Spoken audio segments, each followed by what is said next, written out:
The lioness lowered her head, ears twitching. The faint sound of whimpering pulled at her from somewhere in the grass. She moved forward with slow precision, each paw pressing silently into the warm earth. Her ribs showed faintly beneath her coat, a quiet sign of many failed hunts. The wind shifted, carrying the scent of milk, dust, and something young. She stopped.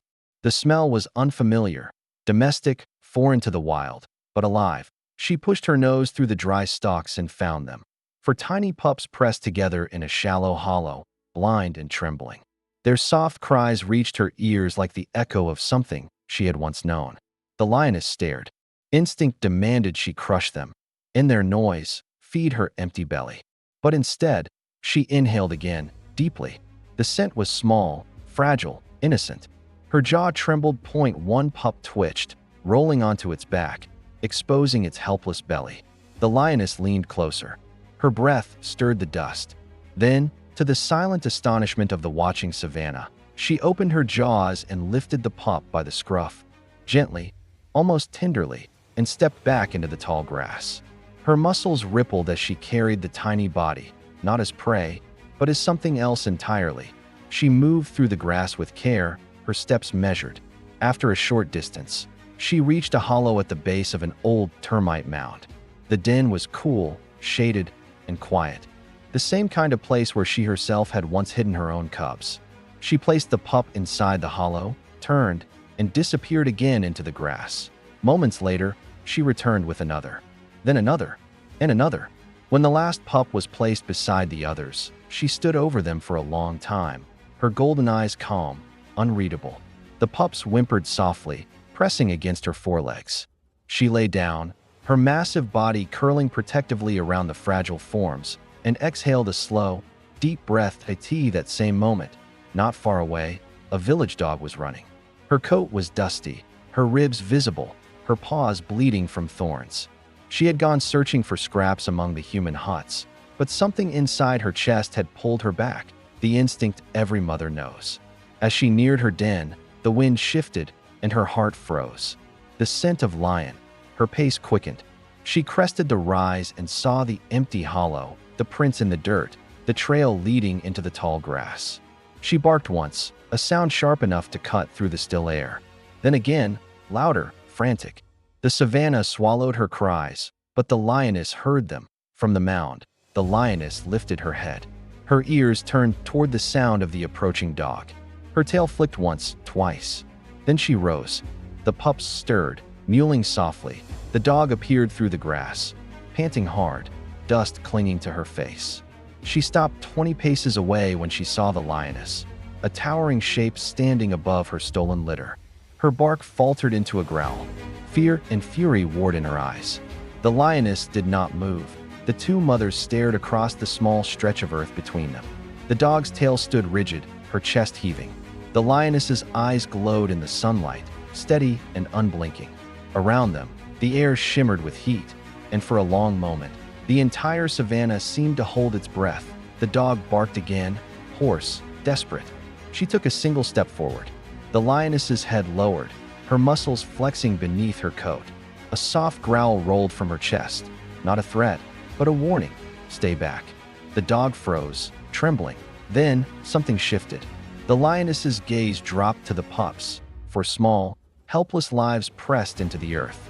She stepped sideways, just enough to open a narrow passage between her and the mound. The dog blinked, uncertain. Her paws shuffled forward. The lioness did not move. The dog crept closer, tail low, head bowed. Every step seemed to take a century. She reached the mound and sniffed the air, whining softly. One of the pups squeaked. That sound broke her restraint. She rushed forward, nose touching her babies, licking them one by one, her whines dissolving into quick, sharp breaths of relief. The lioness stood above them, towering yet still. Her eyes softened, her tail flicked once more. The dog didn't flee.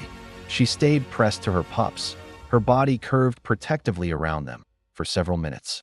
The scene held like a fragile dream, predator and scavenger, two mothers divided by species but bound by the same purpose. The lioness lay down beside the mound, curling her body loosely around the edge.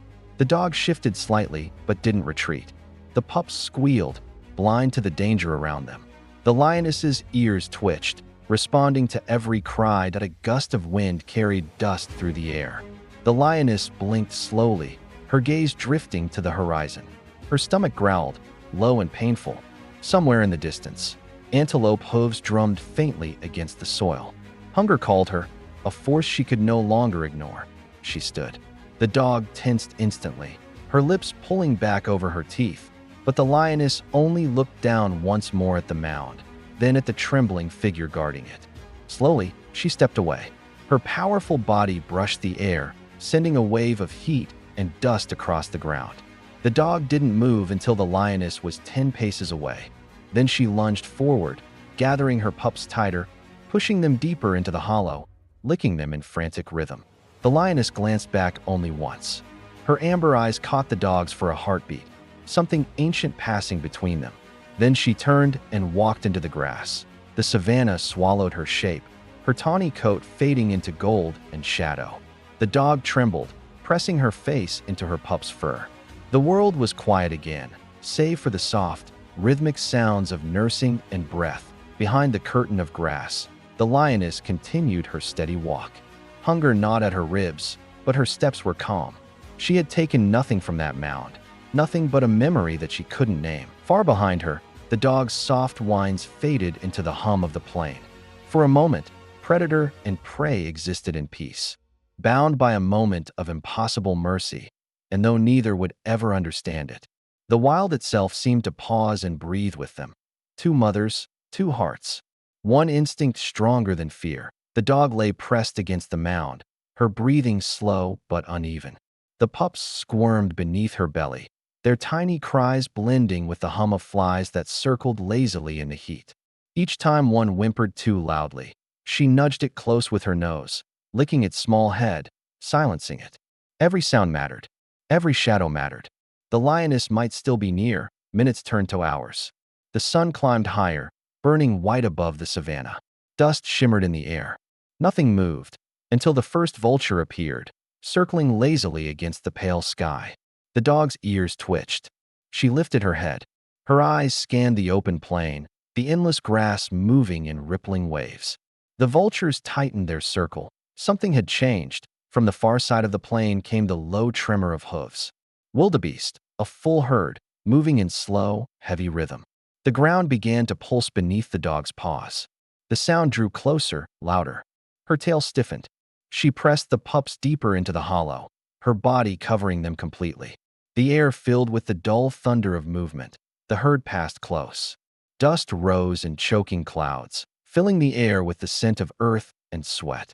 The dog stayed low, trembling, watching through narrow eyes as the shadows of hooves swept across the mound.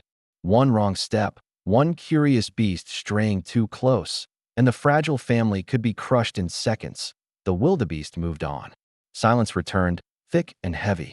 But the air didn't rest long. Another sound rose through the dust, softer this time, deliberate and closer. The crunch of careful paws. The dog turned sharply. Her ears flattened. From the grass to the east, a jackal appeared, lean, sharp-faced, its coat streaked with gray and rust. Its yellow eyes caught the sunlight as it froze, nostrils flaring. The pups had betrayed their hiding place with their tiny cries. The dog barked once, a harsh, broken sound. The jackal didn't retreat. It took a step closer, tail twitching, head low. The dog lunged forward, barking again and again, her teeth bared, her voice shaking the air. The jackal froze, uncertain, testing her. For a moment, they stared, two survivors, both hungry, both desperate. Then the scavenger moved sideways, circling. The dog followed, never turning her back to the mound. Above, the vultures shifted, spiraling lower, their dark shapes gliding across the ground like slow shadows of death. The dog's bark became a growl. She lunged again, closer this time. The jackal jumped back, ears flicking in irritation.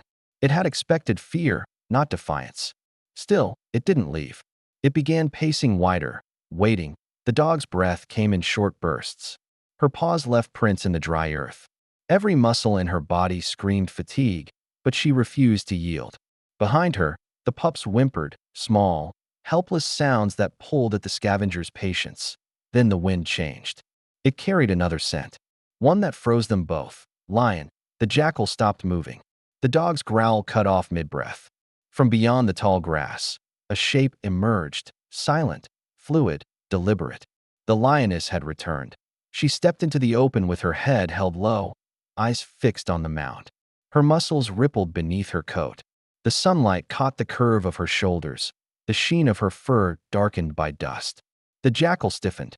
The dog crouched lower, tail pressed against the earth. The lioness moved closer. The jackal retreated a few paces, but didn't run, not yet. The dog barked once, weak but sharp, standing between her pups and the oncoming shadow. The lioness didn't answer. She stopped a few steps short of the mound and looked down at the dog, then at the hollow where the pups stirred. Her nostrils flared, inhaling their scent. A low sound rumbled from her chest, not a growl, but something softer, almost like recognition. The jackal froze again, eyes darting between predator and prey. Then, in a motion that defied every law of instinct, the lioness eased down onto her belly. Her huge body stretched along the ground, paws outstretched, head low. The dog trembled. She didn't understand this stillness, this calm. She barked again, testing the air, but the lioness didn't respond. Dust drifted between them. The pups whimpered. The lioness turned her gaze toward the sound. For several long minutes, no one moved. Only the grass swayed and the vultures circled above. The dog slowly lowered herself, still between the lioness and her young, but she stopped barking. Her ears flicked toward the mound. Her nose brushed a pup's fur, as if reassuring herself it was real. The lioness blinked slowly, her tail sweeping once across the dirt. Then the ground began to tremble again, heavier this time. The herd was returning. But it wasn't wildebeest now.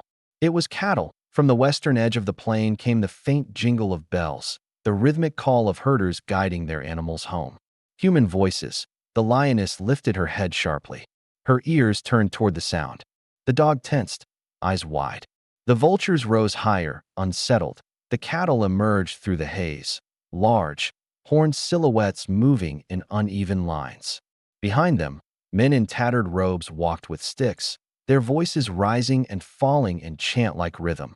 The lioness watched, motionless. The scent of man was one she knew, dangerous, unpredictable, always too close. She rose slightly, scanning the horizon. The dog's body trembled beneath her. For a moment, the two mothers seemed united again, not by choice, but by survival. The jackal slunk backward into the grass, vanishing in silence. The vultures wheeled higher, sensing change. Then, cutting through the rising noise of the herd, came a deeper sound. Long, resonant, unmistakable. A roar, male. The dog's head jerked up. The lioness froze mid-step. From the far edge of the savannah, the call came again, closer this time. It rolled like thunder through the plain. Every animal stilled. The cattle hesitated. The herders stopped shouting. Even the air seemed to thin with tension. The lioness's ears pressed flat against her skull. Her tail lashed once, twice that he was coming. The dog backed toward the mound, pushing her pups deep into the hollow. The lioness stayed rooted where she stood, muscles tense, eyes fixed on the horizon. The male's roar came once more, deeper, angrier. The sun burned through the dust as his shape began to form. Massive shoulders, heavy mane, each step shaking the ground. His golden eyes locked on the lioness and the mound behind her. The dog whimpered. The air filled with low growls and the sound of approaching thunder.